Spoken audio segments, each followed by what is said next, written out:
Hey guys! Vanjo Merano po para sa panlasangpinoy.com. Magluluto tayo ngayong araw na to ng ginataang bilo-bilo with langka. Ito yung mga ingredients na kakailanganin natin. Gagamit tayo ng bilo-bilo, ng coconut cream or kakanggata, langka, granulated white sugar, at sago. Gagamit din tayo dito ng water.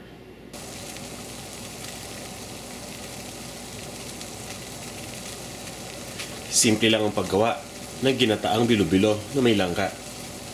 Magpapakulo lang muna tayo ng tubig, kagaya ng ginagawa natin. At kapag kumulo na ito, pwede na natin ilagay yung kakanggata o yung coconut cream.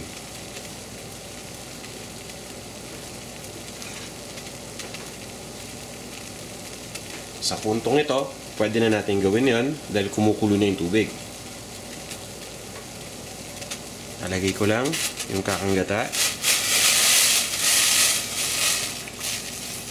Para dun sa mga maghahanap ng coconut cream, meron talagang canned na coconut cream na available na nabibili. Bukod pa ito dun sa coconut milk na lagi natin ginagamit. So makikita ninyo yung label na nakalagay coconut cream. Kung kayo nasa Pilipinas o may access sa sariwang kakanggata, mas maganda yan. Papabayaan lang natin kumulo itong mixture. Pagkatapos nun, ilalagay na natin yung iba pang mga ingredients. Ayan, nakikita ninyo na kumukulo na yung mixture. Hahaluin lang natin ito sandali. At dahan-dahan na natin ilalagay dito yung granulated white sugar o yung asukal na puti.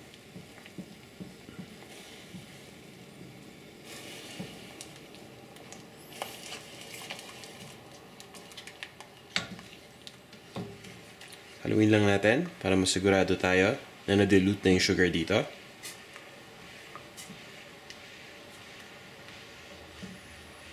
Then, ilalagay na natin kaagad yung langka.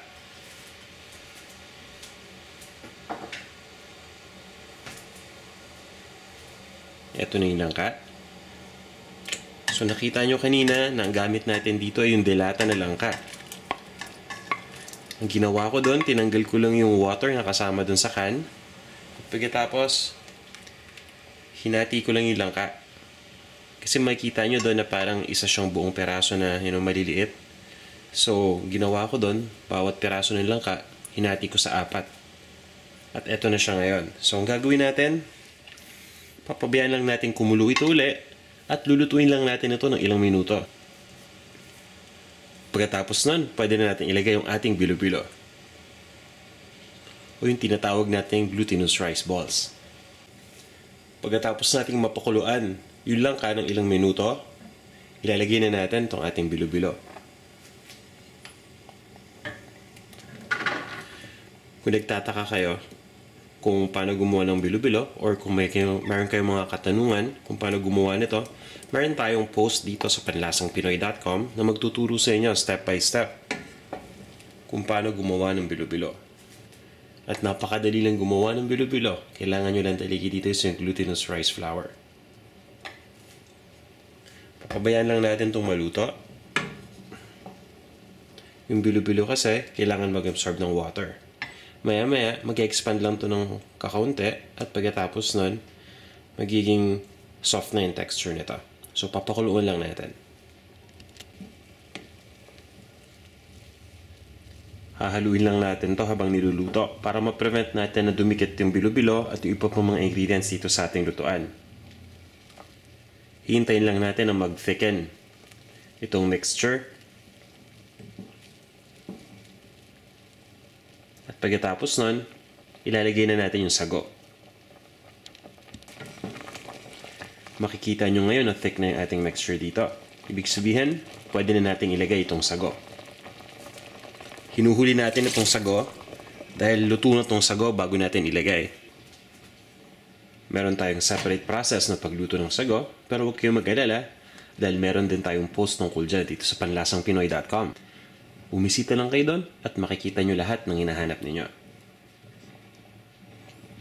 Lulutuin lang natin to ng ilang minuto pa at pagkatapos, ililipat lang natin to sa isang serving bowl at pwede na natin itong iserve pang merienda. Pagkatapos nating maluto, ito na yung magiging itsura ng ating ginataang bilo-bilo. Para sa exact measurements itong recipe na to. At para sa iba pang mga masasarap na recipes, bisita lang kayo sa panlasangpinoy.com. Ito na ang ating ginataang bilo-bilo with langka.